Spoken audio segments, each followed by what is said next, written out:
Hello, welcome to Juniper Level Botanic Garden, the home of Plant Delights Nursery.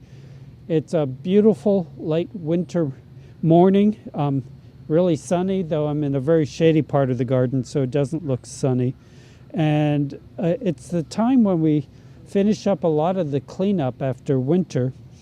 And I'm going to discuss this Calanthe orchid. The Calanthes, the genus Calanthe is a large genus, and the vast majority of species are tropical, but there's 6 or so Asian species of Calanthes that are winter hardy in zone 7 or 8. And this is a hybrid one between several different species of Calanthe. It's our own seedling orange explosion. This is a flower stalk from last year, so it gives you a bit of a suggestion of how tall it gets, about that tall in bloom. Really showy, sort of maybe almost quarter size flowers, about a dozen or more up on the scape. But the Calanthes, the ones that are winter hardy, are evergreen, but like a lot of evergreen herbaceous perennials, the leaves only live for 1 year. The leaves that are put up in the spring that live through the winter, so they're evergreen, but then they sort of fade away as they put up new growth. So being tidy-minded, we cut the old foliage off before it starts putting up new growth, in part because the new growth is very tender, very fragile, and it's easier to cut away the old growth when we don't have to be super careful around the new shoots.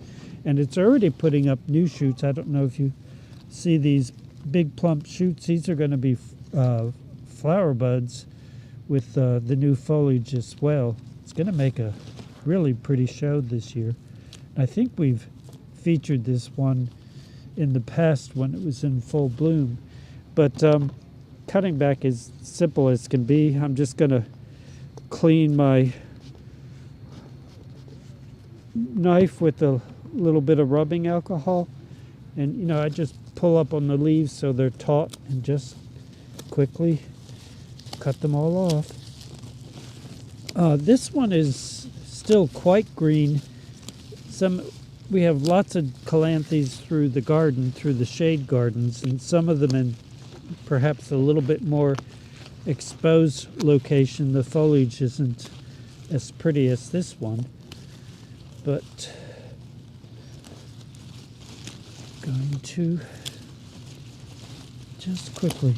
Now the Calanthes are super easy. If you can grow a hosta, you can grow a Calanthe. I know they're an orchid, so perhaps some people assume they're hard to grow, but no, they're super easy. A thick clump like this could be dug up and divided into separate crowns, would yield maybe close to 20 divisions. And you could do that most any time. I wouldn't do it while it's putting up new growth because that would mess it up while it's developing, but either before then or any time through the summer or fall would be a good time to divide it. You see, it's in this location with a real pretty Lenten rose, the selection of Helleborus hybridus, one of our own seed strains, and a real pretty dwarf holly fern, eco Korean jade. That's as big as it gets. It's maybe 6 inches tall and 18 inches wide, and arums and Ophiopogon, a great big variegated Ophiopogon jabarand. So this kind of cleanup is one of the things we do in the wintertime. Another winter task, one of my favorite in the garden of all year, is renewal pruning. And we're going to have a class this Saturday, February 20th, 2026, about renewal pruning. It's not a type of pruning you do on like junipers or something, but most of your deciduous flowering shrubs and things like blueberries and raspberries need renewal pruning. And it's a class to teach the ins and outs of renewal pruning. It's really a fun thing to do because you're guiding the plant to its highest potential. So come out for that class if you'd like. It's this Saturday morning. You can find all the details on the website and sign up that way as well. Thank you very much for your time today, and I hope to see you again in the garden.